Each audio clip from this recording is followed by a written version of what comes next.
Hello students, आप सभी का स्वागत है हमारे विवेकानंद नाडा ई लर्निंग ऐप पर। देखो, आज की इस वीडियो में हम पढ़ेंगे अपवहन वेग, जिसे अपवाह वेग या अनुगमन वेग के नाम से भी जाना जाता है और इसे इंग्लिश में बोलते हैं ड्रिफ्ट वेलोसिटी, वीडी। किससे प्रदर्शित करते हैं? वीडी से प्रदर्शित किया जाता है। देखो, अपवहन वेग को समझने से पहले हम क्या करेंगे? मुक्त इलेक्ट्रॉनों के बारे में समझेंगे। अपवहन वेग को समझने से पहले क्या करेंगे? मुक्त इलेक्ट्रॉन।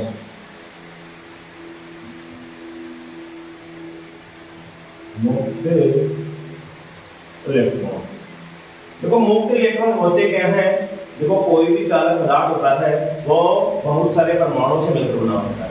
कोई भी चालक पदार्थ होता है वो बहुत सारे परमाणुओं से मिलकर बना होता है और जो प्रत्येक परमाणु होता है उसके नाभिक के चारों ओर इलेक्ट्रॉन चक्कर लगाते हैं। जो प्रत्येक परमाणु होता है उसके नाभिक के चारों ओर कौन चक्कर लगाता है? इलेक्ट्रॉन चक्कर लगाते हैं। जैसे ये नाभिक हो गया किसी परमाणु का, और इसके चारों ओर वृत्ताकार कक्षाओं में कौन चक्कर लगाएगा? इलेक्ट्रॉन। देखो, जैसे जैसे नाभिक से दूरी बढ़ती जाती है वैसे वैसे जो इलेक्ट्रॉन पर लगने वाला विद्युत आकर्षण जो बल होता है उसका मान कम होता चला जाता है। यहाँ पे जो मान लो बाह्यतम कक्षा में जो इलेक्ट्रॉन होगा उस पर जो नाभिक का विद्युत आकर्षण जो बल होगा उसका मान क्या होगा? बहुत ही दुर्बल होगा। उसके लिए क्या होगा? विद्युत आकर्षण बल। विद्युत आकर्षण बल का मान दुर्बल होगा, दुर्बल होगा। देखो, दुर्बल क्यों होगा? क्योंकि देखो, जो ये नाभिक है, नाभिक से जैसे जैसे दूरी बढ़ेगी, देखो कूलॉम का नियम जो आपने फर्स्ट चैप्टर में पढ़ा है वो क्या होता है? अगर इससे नाभिक को स्टेडी पोजीशन में मान ले, जैसा वास्तव में होता तो नहीं है, तो क्या होगा? जो कूलॉम का बल लग जाएगा वो क्या होगा? K Q1 Q2 बटा R स्क्वायर। क्या होता है? F इज इक्वल टू होता है K Q1 Q2 बटा R स्क्वायर। तो यहाँ से अगर मैं Q1 को मान लूं नाभिक पर आवेश, नाभिक पर आवेश किसका होता है? धनावेश होता है प्रोटॉन के कारण। तो अगर मैं Q1 को मान लूं प्रोटॉन का आवेश तथा Q2 को मान लूं इलेक्ट्रॉन का आवेश, तो दोनों में क्या होगा? देखो, विपरीत प्रकृति के आवेश है तो दोनों में क्या होगा? आकर्षण बल लगेगा। आकर्षण बल लगेगा तो देखो, दूरी इन दोनों के बीच की जो दूरी है उसके वर्ग के व्युत्क्रमानुपाती होता है। दूरी के वर्ग के व्युत्क्रमानुपाती होता है। जैसे जैसे हम दूरी बढ़ाते चले जाएंगे वैसे वैसे जो विद्युत आकर्षण बल है उसका मान कम होता चला जाता है। तो यहाँ से अगर इसे जो परमाणु है इसको बाह्यतम कक्षा में जो इलेक्ट्रॉन है इसको हम बाहर से अगर थोड़ी बहुत ऊर्जा दे दें, बाहर से क्या करते हैं? थोड़ी सी ऊर्जा दे दे, तो ये जो इलेक्ट्रॉन होगा वो इस परमाणु से निकल जाएगा। क्या करेगा? जो ये इलेक्ट्रॉन होगा जो क्या करेगा? इसे परमाणु से निकल जाएगा तथा जो चालक पदार्थ था उसमें आसानी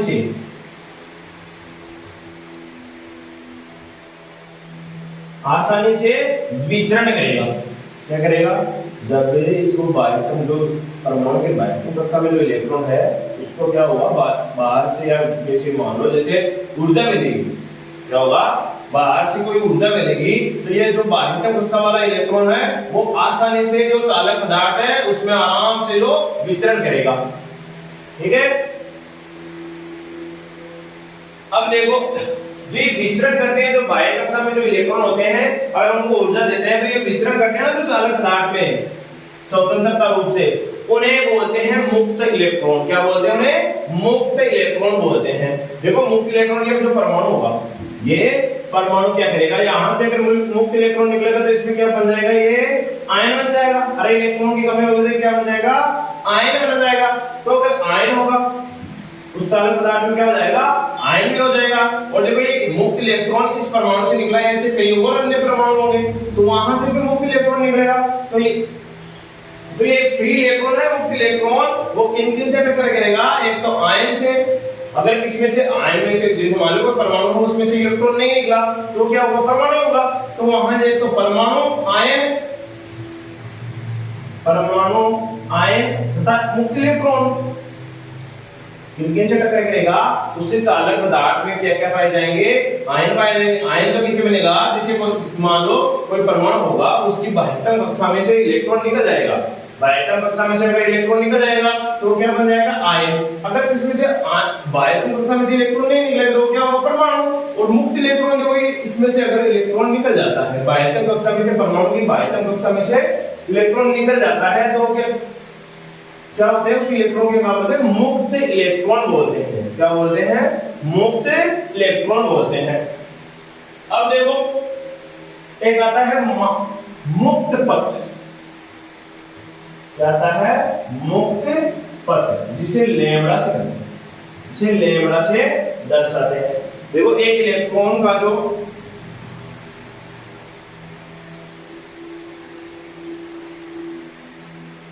एक इलेक्ट्रॉन जो है वो चालक पदार्थ है।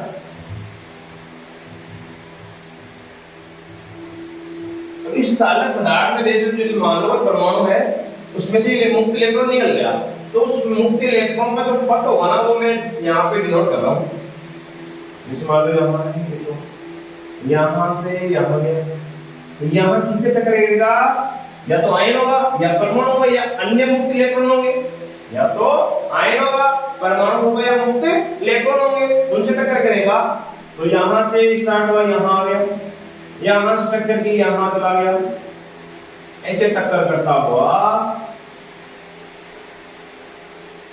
टेढ़ी मेढ़ी गति करता हुआ, इसे बोलते हैं टेढ़ी मेढ़ी गति। इसे जिग जैग मोशन भी बोलते हैं।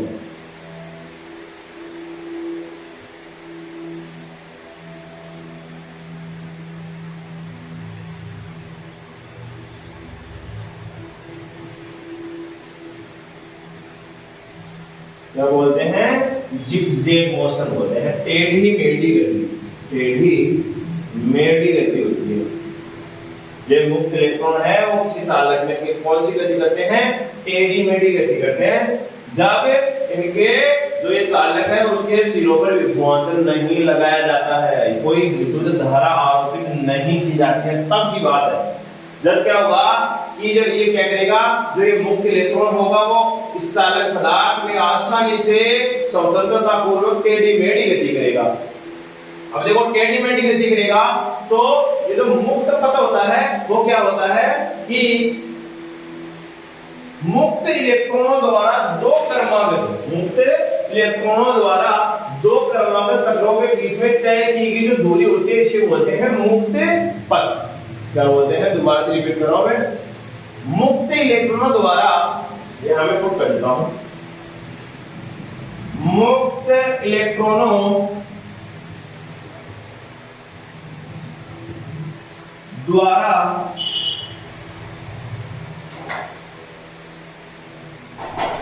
लगातार दो क्रमागत टक्करों के बीच तय की गई दूरी मुक्त पथ कहलाती है। मुक्त पथ कहलाती है। देखो मुक्त इलेक्ट्रॉनों के द्वारा लगातार दो क्रमागत टक्कर, लगातार दो क्रमागत टक्कर, देखो ऐसे हो गई भाई, एक तो ये मान लो, एक यहां से टक्कर करता हुआ कहां आएगा? यहां पे। तो यहां से वो दो क्रमागत टक्कर ये होगी, दो क्रमागत टक्करों के बीच में तय की गई जो दूरी होगी इसे बोलेंगे मुक्त पथ। क्या बोलेंगे? मुक्त पथ। इसे लैम्बडा से प्रदर्शित करते हैं। इसे प्रदर्शित करते हैं, लैम्बडा से प्रदर्शित करते हैं। मुक्त क्या होता है? मुक्त इलेक्ट्रॉनों द्वारा दो क्रमागत टक्करों के बीच में तय की गई जो दूरी होती है उसे बोलते हैं मुक्त पथ। एक आता है माध्य मुक्त पथ।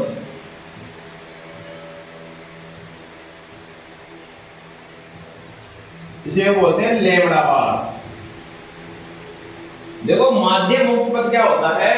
जो ये मुक्त इलेक्ट्रॉन होते हैं वो क्या करते हैं? मुक्त पथ तय करते हैं। जो यहां से यहां तक क्या हुआ इसका मुक्त पथ? तो इलेक्ट्रॉनों द्वारा मुक्त पथों के औसत को, इलेक्ट्रॉनों द्वारा तय किए गए मुक्त पथों के औसत को हो गया मुक्त इलेक्ट्रॉनों के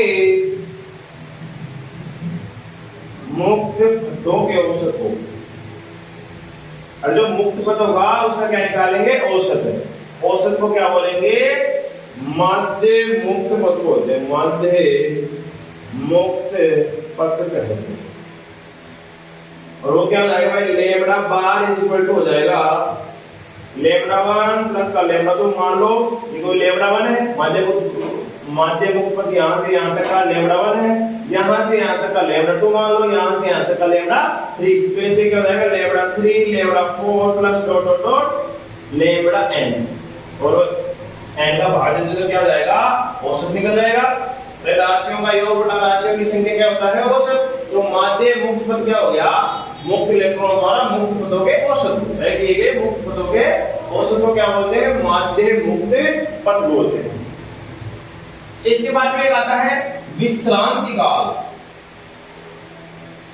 विश्रांति काल जिसे टो से प्रदर्शित किया जाता है, जिसे टो से प्रदर्शित किया जाता है। देखो किसी मुक्त इलेक्ट्रॉन को दो क्रमागत टक्कर, कोई मुक्त इलेक्ट्रॉन के दो क्रमागत टक्करों के बीच में मुक्त पथ तय करने में लगा समय, किसी मुक्त इलेक्ट्रॉन को दो क्रमागत टक्करों के बीच के मध्य मुक्त पथ तय करने में, यहां से यहां तक आने में, ये जो मुक्त पथ हो गया, मुक्त पथ तय करने में जो लगा समय क्या होता है, विश्रांति काल कहलाता है। जो लगा समय क्या कहलाता है, विश्रांति काल। तो विश्रांति काल की परिभाषा क्या हो जाएगी, यहां से किसी मुक्त इलेक्ट्रॉन द्वारा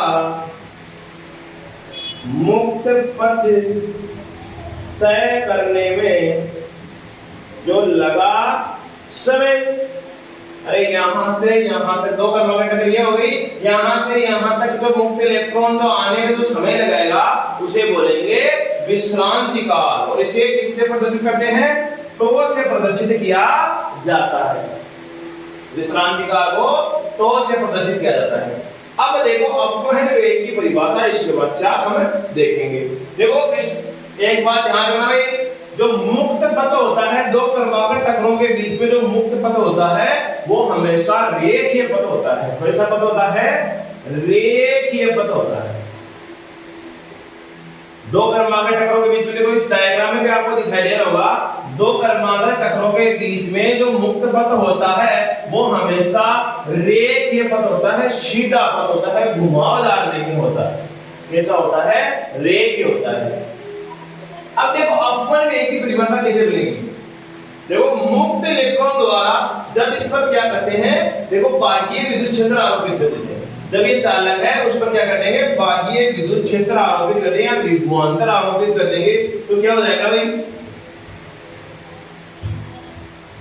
देखो इसकी परिभाषा क्या होती है, जब विद्युत क्षेत्र में रखे किसी चालक पर, अगर किसी चालक पर विद्युत क्षेत्र आरोपित किया जाता है तो उसमें उपस्थित जो मुक्त इलेक्ट्रॉन है वो एक निश्चित दिशा में औसत वेग से गति करते हैं, उसे क्या बोलते हैं, जो इलेक्ट्रॉनों के इस औसत वेग को अपवहन वेग कहते हैं। देखो परिभाषा तो ऐसी होती है कि जब किसी चालक पर विभवांतर आरोपित किया जाता है तो उस चालक में उपस्थित जो मुक्त इलेक्ट्रॉन होते हैं वो क्या करेंगे, एक निश्चित औसत वेग से निश्चित दिशा में गति करेंगे, एक निश्चित दिशा में औसत वेग से गति करेंगे और इस औसत वेग को क्या बोलेंगे, अपवहन वेग बोलेंगे।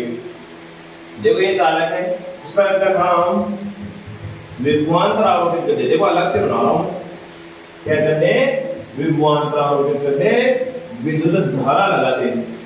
तो ये जैसे मान लो इधर प्लस है, इधर हो गया माइनस, तो देखो ये क्या करेगा, जो इलेक्ट्रॉन है वो एक निश्चित दिशा में गति नहीं कर रहा था, अलग अलग दिशाओं में कैसे गति कर रहा था। अब क्या करेगा, एक निश्चित दिशा में गति करेगा, रेडिमेंट गति करेगा, लेकिन क्या करेगा, एक निश्चित दिशा में। देखो इधर माइनस है तो इलेक्ट्रॉन पर क्या होता है, माइनस चार्ज, और वो कितना होता है भाई, माइनस का 1.6 × 10⁻⁻⁻⁹ कूलम होता है। तो ये इस पर माइनस और इधर माइनस प्लेट, तो क्या करेगा, प्रतिकर्षित होगा, प्रतिकर्षित होगा, तो देखो इधर आएगा।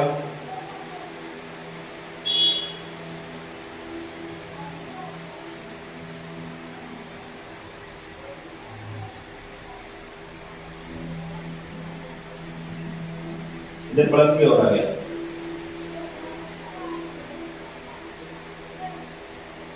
इस डायग्राम का यही मतलब है कि जब किसी चालक पर बाह्य विद्युत क्षेत्र आरोपित किया जाता है, जब किसी चालक पर बाह्य विद्युत क्षेत्र आरोपित किया जाता है तो ये जो मुक्त इलेक्ट्रॉन होते हैं, देखो अगर इस पर बाह्य विद्युत क्षेत्र आरोपित नहीं किया जाता है तो क्या होता है, इनका औसत वेग शून्य होता है, इनका औसत वेग हमेशा शून्य होता है। अगर इस पर बाह्य विद्युत क्षेत्र आरोपित कर देंगे तो इनका औसत वेग शून्य नहीं होगा, क्यों? क्योंकि एक निश्चित दिशा में गति करने लग जाएंगे। देखो माइनस वाली प्लेट है, वहां से प्रतिकर्षित होते हुए कहां चले आएंगे, प्लस वाली प्लेट की ओर। जो मुक्त इलेक्ट्रॉन होंगे वो एक निश्चित दिशा में गति करने लग जाएंगे।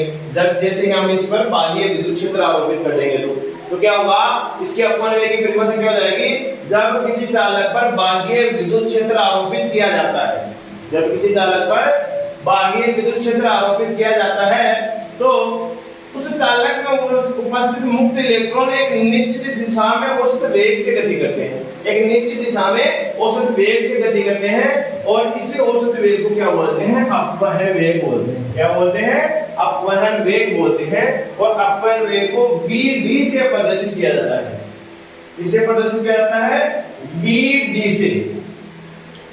ये था अपवहन वेग के बारे में। अब देखो एक हेडिंग है अपवहन वेग का विद्युत धारा में संबंध, अपवहन वेग तथा विद्युत धारा में संबंध। देखो इसके लिए हम क्या करेंगे, ए अनुप्रस्थ काट क्षेत्रफल तथा स्मॉल एल लंबाई के एक चालक तार लेंगे तथा उसमें उस चालक तार में बहने वाली धारा ज्ञात करेंगे, उस चालक तार में बहने वाले आवेश ज्ञात करेंगे तथा उन दोनों में क्या करेंगे, रिलेशन फाइंड आउट करेंगे और वो विद्युत धारा तथा अपवहन वेग में रिलेशन आ जाएगा।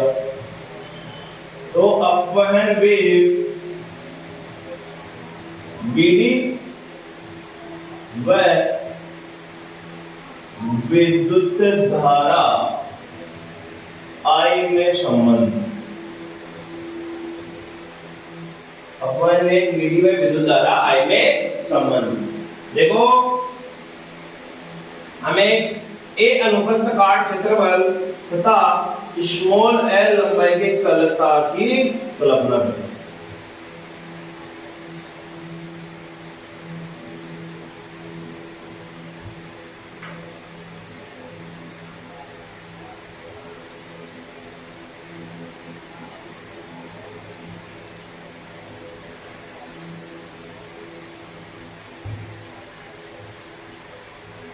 इसमें से I धारा प्रवाहित होगी, इसकी लंबाई है स्मॉल l और उसके अनुप्रस्थ काट क्षेत्रफल है a। ये क्या है, अनुप्रस्थ काट क्षेत्रफल, और ये क्या है, एक चालक तार है। देखो माना एक a अनुप्रस्थ काट क्षेत्रफल तथा स्मॉल l लंबाई का एक चालक तार लेते हैं। क्या करेंगे कि a अनुप्रस्थ काट क्षेत्रफल तथा स्मॉल l लंबाई का एक चालक तार लेंगे, उस पर क्या करेंगे, I धारा, उसमें से क्या करेंगे, I धारा प्रवाहित करेंगे। क्या करेंगे, उसमें से I धारा प्रवाहित करेंगे। तो क्या होगा भाई, देखो धारा इसमें से प्रवाहित होगी, जो इसमें उपस्थित जो मुक्त इलेक्ट्रॉन होंगे, ऋणावेश होंगे, वो किधर गति कर देंगे, धारा की विपरीत दिशा में। देखो जो धारा घनत्व था उसमें बताया था कि इलेक्ट्रॉन हमेशा किधर गति करते हैं, धारा की विपरीत दिशा में गति करते हैं। तो इलेक्ट्रॉन किधर गति करेंगे, इस धारा की विपरीत दिशा में गति करेंगे। वो धारा की दिशा इधर से इधर है, तो इलेक्ट्रॉन किधर गति करेंगे, इसकी विपरीत दिशा में। और धनावेश किधर गति करते हैं, धारा की दिशा में गति करते हैं। तो यहां से मैं पुट कर रहा हूं, देखो जिसमें हमने जो लिया है वही पुट कर रहा हूं। माना A अनुप्रस्थ काट क्षेत्रफल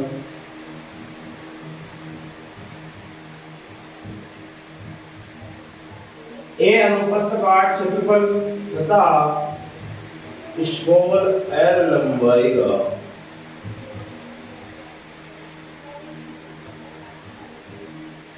एक चालक तार लेते हैं। क्या है, एक a अनुप्रस्थ काट क्षेत्रफल तथा स्मॉल l लंबाई का एक चालक तार लेते हैं तथा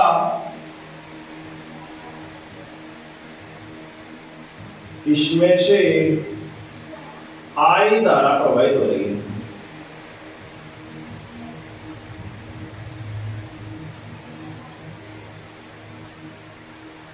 क्या है? I धारा प्रवाहित हो रही है। तो देखो I धारा प्रवाहित, तो धारा का सूत्र लगा देंगे, स्मॉल l लंबाई के चालक तार में प्रवाहित धारा, धारा बराबर होता है आवेश बटा समय। तो लगा देंगे स्मॉल l लंबाई के चालक तार में प्रवाहित धारा क्या हो जाएगी भाई? स्मॉल l लंबाई के चालक तार में प्रवाहित धारा आ जाएगी, धारा I बराबर हो जाएगा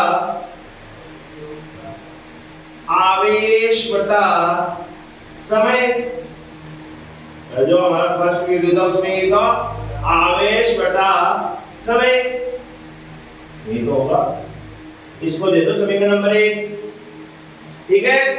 अब देखो हम ज्ञात करेंगे इस मुक्त इलेक्ट्रॉन द्वारा स्मॉल l लंबाई तय कर यहां से यहां तक आने में लगा समय, मुक्त इलेक्ट्रॉनों द्वारा स्मॉल l लंबाई तय करने में लगा समय। तो इधर को कराऊं मैं, मुक्त इलेक्ट्रॉनों द्वारा स्मॉल l लंबाई तय करने में लगा समय। क्या हो जाएगा भाई? समय बराबर दूरी बटा चाल होता है, समय बराबर होता है E बराबर हो जाएगा दूरी बटा चाल। और दूरी क्या है भाई? देखो स्मॉल l लंबाई तय करने में लगा समय, मुक्त इलेक्ट्रॉन द्वारा स्मॉल l लंबाई, तो दूरी तो कितनी होगी? l, दूरी तो होगी स्मॉल। और चार्ज देखो मुक्त इलेक्ट्रॉनों पर अगर हमें विद्युत धारा या विभवांतर आरोपित करते हैं तो मुक्त इलेक्ट्रॉन कौन से वेग से गति करते हैं? अपवहन वेग से गति करते हैं। तो इसकी चाल क्या होगी भाई? Vd। तो स्मॉल l अपॉन में Vd, ये हो गया समीकरण नंबर 2। अब देखो इस चालक जो तार है उसमें उपस्थित आवेश का मान ज्ञात करें। ये जो चालक तार है उसमें उपस्थित आवेश का मान ज्ञात करेंगे। देखो आपने जो फर्स्ट चैप्टर है हमारा विद्युत आवेश तथा क्षेत्र, उसमें पढ़ा होगा कि किसी भी जो वस्तु होती है, कोई भी छोटी से छोटी वस्तु होती है, उस पर जो उपस्थित आवेश होता है उसका मान होता है Q होता है प्लस माइनस का n। Q बराबर होता है प्लस माइनस का n, जहां n तो क्या है भाई? इलेक्ट्रॉनों की संख्या। क्या होती है? इलेक्ट्रॉनों की संख्या होती है। और E होता है इलेक्ट्रॉन का आवेश, इलेक्ट्रॉन का आवेश, ठीक है। तो इलेक्ट्रॉन का आवेश तो कितना होता है? माइनस का 1.6 × 10⁻⁻⁻⁹ कूलम होता है। और इलेक्ट्रॉनों की संख्या जितनी इस पदार्थ में, जितनी चालक पदार्थ में, इस चालक तार में जितने इलेक्ट्रॉन होंगे उतनी इलेक्ट्रॉन की संख्या पुट कर देंगे। तो यहां से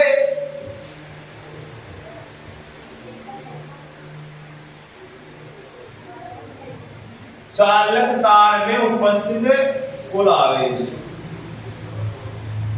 चालक तार में उपस्थित आवेश, चालक तार में उपस्थित आवेश, आवेश बराबर होगा Q बराबर हो जाएगा n। n का मतलब इलेक्ट्रॉनों की संख्या। देखो n एक दूसरे काम मिलेंगे, यहां पे मैं हिंदी में लिखूंगा इलेक्ट्रॉनों की संख्या,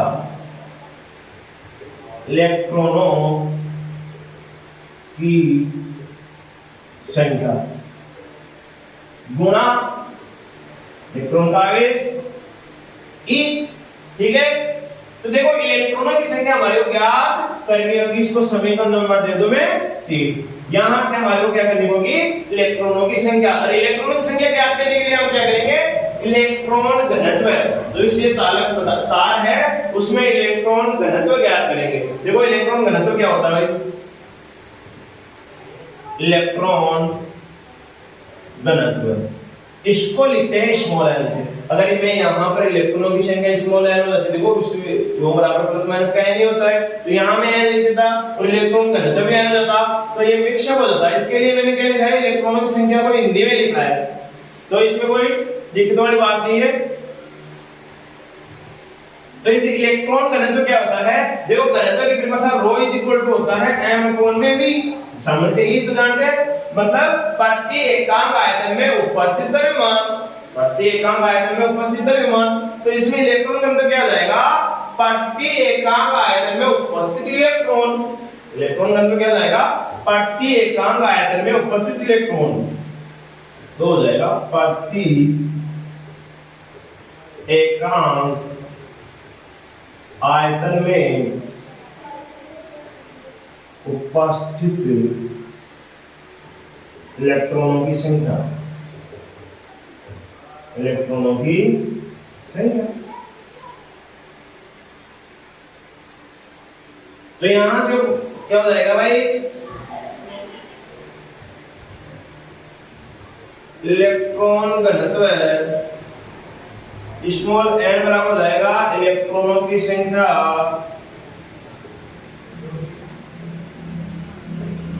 बट्टे आयतन। अरे इस तार का आयतन, तो तार का आयतन क्या हो जाएगा भाई, यहां से देखो पृष्ठीय क्षेत्रफल को अगर लंबाई से गुणा कर दूं तो इसका पूरे का इस चालक तार का क्या हो जाएगा, आयतन क्या हो जाएगा। तो यहां से आयतन की जगह मैं पुट कर सकता हूं an। देखो पृष्ठीय क्षेत्रफल तो क्या है a और इसकी लंबाई है स्मॉल n, तो यहां से हो गया an। तो इलेक्ट्रॉनों की संख्या बराबर क्या हो जाएगा, इलेक्ट्रॉनों की संख्या बराबर हो जाएगा, देखो n a l, यहां से n a l को इधर मल्टीप्लाई करा दो तो n a l हो जाएगा। ये हो गया समीकरण नंबर 4। अब देखो इलेक्ट्रॉनों की संख्या हमारे को ज्ञात हो गई, तो इलेक्ट्रॉनों की संख्या ज्ञात हो गई, तो समीकरण 3 में समीकरण 4 का मान रख देंगे।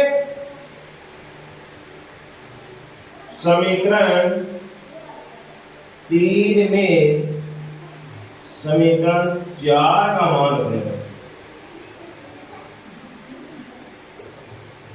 वो क्या हो जाएगा भाई, समीकरण 3 में समीकरण 4 का मान दो तो Q बराबर हो जाएगा इलेक्ट्रॉनों की संख्या की जगह NaL इनटू E। तो यहां से होगा Q इज इक्वल टू हो गया NaLe, जहां N तो क्या है इलेक्ट्रॉन घनत्व है, A क्या है उस तार का पृष्ठीय क्षेत्रफल, सॉरी अनुप्रस्थ काट क्षेत्रफल, और L होगी इसकी लंबाई, चालक तार की लंबाई, और E क्या है इलेक्ट्रॉन का आवेश। ये हो गया समीकरण नंबर 5 दे दो इसको।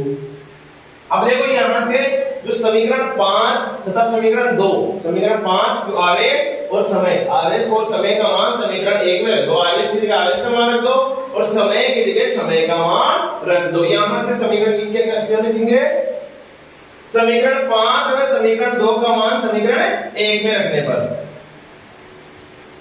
समीकरण 5 व समीकरण 2 का मान समीकरण 1 में रखने पर,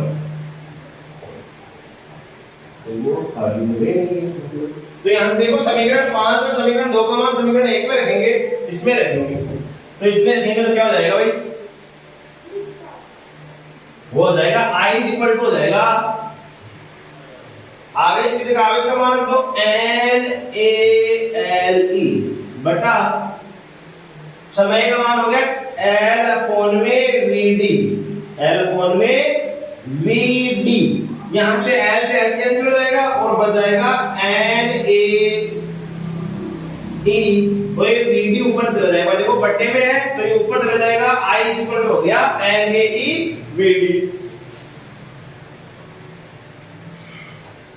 देखो अब क्या करेंगे, जो ये I is equal to final answer क्या आ गया NaE Vd आ गया, यहां से Vd इज इक्वल टू क्या हो जाएगा भाई I अपॉन में NaE, और यही है विद्युत धारा तथा अपवन वेग में संबंध, यही है विद्युत धारा तथा अपवन वेग में संबंध, इसे बोलते हैं विद्युत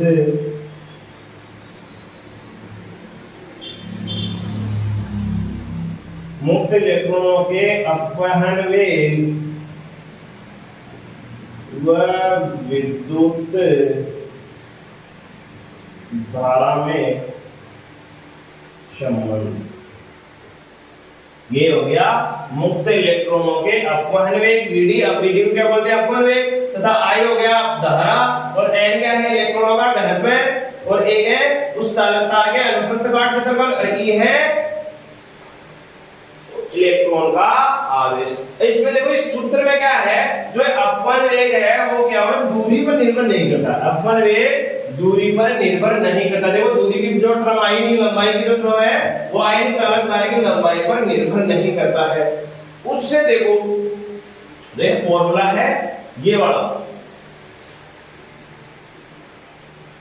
अगर किसी चालक तार में समान धारा प्रवाहित हो रही है, कांस्टेंट धारा प्रवाहित हो रही है, तो देखो अगर यहां से देखो ज्यादा बड़ा है चालक तार का अनुप्रस्थ काट क्षेत्रफल ज्यादा है, और यहां से अगर कम है तो इसमें क्या होगा, यहां तो अपवहन वेग ज्यादा कम होगा, और यहां क्या हो जाएगा अपवहन वेग ज्यादा होगा। अनुप्रस्थ काट क्षेत्रफल अगर कम होगा, अनुप्रस्थ काट क्षेत्रफल अगर कम होगा तो अपवहन वेग ज्यादा होगा। यहां से देखो एक व्युत्क्रमानुपाती है वीडी के, तो यहां से क्या हो गया अपवहन वेग का मान अगर ज्यादा होगा, मतलब अनुप्रस्थ काट क्षेत्रफल का अगर कम होगा तो अपवहन वेग ज्यादा होगा, और अनुप्रस्थ काट क्षेत्रफल अगर कम होगा तो अपवहन वेग ज्यादा, और ये ज्यादा होगा तो ये कम हो जाएगा। ठीक है, ये था अपवहन वेग व विद्युत धारा में संबंध। ठीक है, अब देखो एक नेक्स्ट है अपवहन वेग व विभवांतर में संबंध। अपवहन वेग व विभवांतर में संबंध।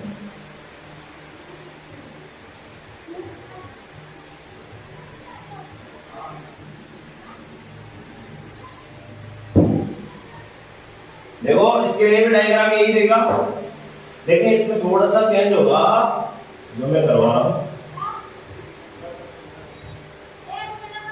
देखो जो अपवहन वेग व विभवांतर में संबंध होता है उसके लिए हम क्या करेंगे, एक ऐसे स्मॉल ए अनुप्रस्थ काट क्षेत्रफल, ए अनुप्रस्थ काट क्षेत्रफल तथा स्मॉल ए लंबाई का एक चालक तार लेंगे तथा उसके सिरों पर एक वी विभवांतर आरोपित कर देंगे। यही हो गया, तथा इसके सिरों पर वी विभवांतर आरोपित करते हैं, तथा इसके सिरों पर वी विभवांतर आरोपित करते हैं। वी विभवांतर आरोपित करते हैं। अब देखो इलेक्ट्रॉन का कितना द्रव्यमान होता है, अरे इलेक्ट्रॉन का द्रव्यमान कितना होता है भाई, मास ऑफ इलेक्ट्रॉन होता है 9.1 into 10 to the power minus का 31 kilogram. 9.11 into 10 to the power minus का 31 किलोग्राम होता है। तो इस द्रव्यमान इलेक्ट्रॉन के जो द्रव्यमान मुक्त इलेक्ट्रॉन होगा, मुक्त इलेक्ट्रॉन के द्रव्यमान के कारण इस पर बल लगेगा, और वो हम जानते हैं गति के दूसरे नियम से F बराबर m होता है, F बराबर m। ठीक है, तो यहां से हम लिख देंगे, इधर को कराओ मैं, मुक्त इलेक्ट्रॉन के द्रव्यमान के कारण बल, मुक्त इलेक्ट्रॉन के द्रव्यमान के कारण बल। देखो मुक्त इलेक्ट्रॉन के द्रव्यमान के कारण एक बल लगेगा, और वो कितना हो जाएगा, F वेक्टर बराबर हो जाएगा ma वेक्टर, ma वेक्टर। समीकरण नंबर इसमें अब देखो इसलिए तो हो गया द्रव्यमान के कारण। अब ये विद्युत क्षेत्र में देखो मुक्त इलेक्ट्रॉन कहां गति कर रहा है, विद्युत क्षेत्र आरोपित कर रहे हैं, विभवांतर आरोपित कर रहे हैं। तो इस पर देखो विद्युत क्षेत्र के कारण आवेश पर एक बल लगता है, विद्युत क्षेत्र के कारण आवेश पर बल लगता है F बराबर QE। अगर विद्युत क्षेत्र कोई आवेश होगा वो विद्युत क्षेत्र में अगर गतिशील होगा तो उस पर कितना बल लगेगा, F बराबर होता है QE के, जहां Q तो क्या है उसका आवेश, वो जो कण गति कर रहा है उसका आवेश, और आवेश कौन गति कर रहा है, कौन सा गति कर रहा है, इलेक्ट्रॉन गति कर रहा है। तो यहां से F बराबर हो जाएगा माइनस E, जो माइनस का E क्या होगा, इलेक्ट्रॉन को उपस्थित आवेश, और E क्या है विद्युत क्षेत्र। तो कोई मुक्त इलेक्ट्रॉन द्वारा मुक्त इलेक्ट्रॉन पर विद्युत क्षेत्र द्वारा आरोपित बल। देखो मुक्त इलेक्ट्रॉन अगर विद्युत क्षेत्र में गति करेगा तो उसमें विद्युत क्षेत्र के कारण एक बल लगेगा, वो होगा F वेक्टर बराबर हो जाएगा माइनस का ई वेक्टर। और F बराबर क्यों ही होता है, क्योंकि जगह आवेश, आवेश कौन है, इलेक्ट्रॉन, इलेक्ट्रॉन का आवेश होता है माइनस का ई, तो यहां से हो गया F बराबर माइनस का ई वेक्टर। ये हो गया समीकरण नंबर 2। अब देखो द्रव्यमान के कारण लगा बल और मुक्त इलेक्ट्रॉनों में विद्युत क्षेत्र के कारण लगा बल, दोनों क्या होंगे, आपस में बराबर होंगे। तो समीकरण 1 = 2, समीकरण 1 में 2 से, तो 1 में 2 से क्या हो जाएगा, ma बराबर हो जाएगा माइनस का ई वेक्टर। तो यहां से a वेक्टर बराबर हो गया माइनस का ई वेक्टर बटा m। ये हो गया उच्च मुक्त इलेक्ट्रॉन का त्वरण आ गया। तो यहां से देखो गति का जो पहला समीकरण है उससे क्या होगा भाई, गति का पहला समीकरण v बराबर u प्लस का at होता है। तो इससे हम देखो इलेक्ट्रॉन का जो प्रारंभिक वेग होता है वो शून्य होता है, इलेक्ट्रॉन का प्रारंभिक वेग u क्या है, इलेक्ट्रॉन का प्रारंभिक वेग। अब जब तक इस पर क्या होगा, विद्युत क्षेत्र आरोपित नहीं है। विद्युत क्षेत्र शुरुआत में अगर आरोपित करते हैं तो क्या होगा, 0 से स्टार्ट होगा, उससे पहले तो क्या करता है, कोई गति नहीं करेगा, अनियमित रूप से गति करता है, निश्चित समय में गति कब करेगा, जब इलेक्ट्रॉन पर जो बाह्य विद्युत क्षेत्र आरोपित करेंगे। तो प्रारंभिक वेग तो क्या हो जाएगा, शून्य होगा, और जो अंतिम वेग क्या होगा भाई, vd, क्योंकि अपवन वेग से गति करते हैं इलेक्ट्रॉन, तो v बराबर हो जाएगा vd, और त्वरण बराबर तो दे रखा है, और t बराबर हो जाएगा, जिसमें t है उसके बराबर हो जाएगा क्या, टो के बराबर, विश्रांति काल के बराबर हो जाएगा, समय विश्रांति काल के बराबर हो जाएगा।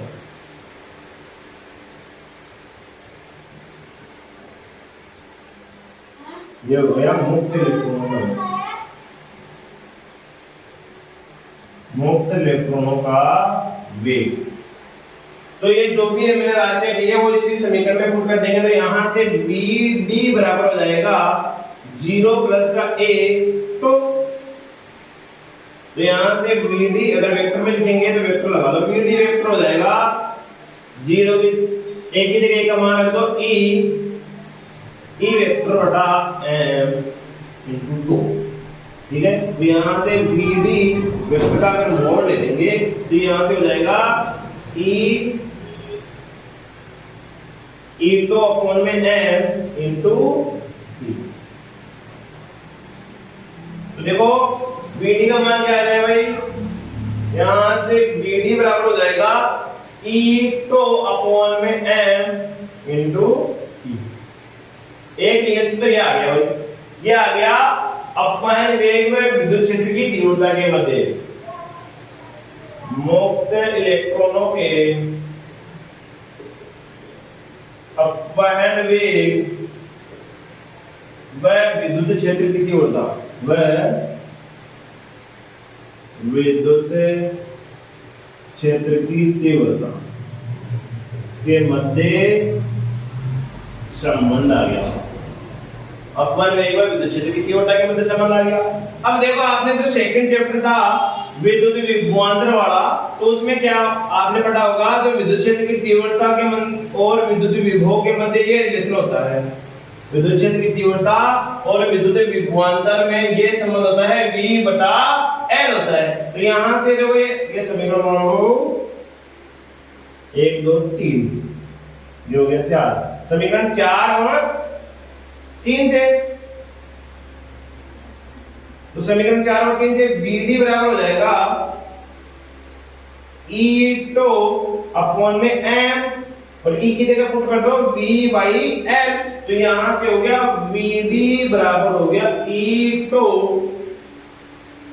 इन बटे में ml इंटू v, और ये आ गया हमारा अपवहन वेग vd व विभवांतर में संबंध, अपवहन वेग vd व विभवांतर में संबंध। देखो इसमें जो राशि है उसका नाम बता रहा हूं मैं, E तो क्या है, इलेक्ट्रॉन को उपस्थित आवेश, और T क्या, ये तो क्या है, मुक्त इलेक्ट्रॉन का विश्रांति काल, और m है इलेक्ट्रॉन का द्रव्यमान और l है उसकी जो चालकता है उसकी लंबाई और v क्या है विभवांतर है। ये रिलेशन है अपवन वेग व विभवांतर के मध्य। देखो आज की वीडियो में बस इतना ही, आगे की वीडियो में देखेंगे गतिशीलता के बारे में अध्ययन करेंगे। ठीक है, धन्यवाद।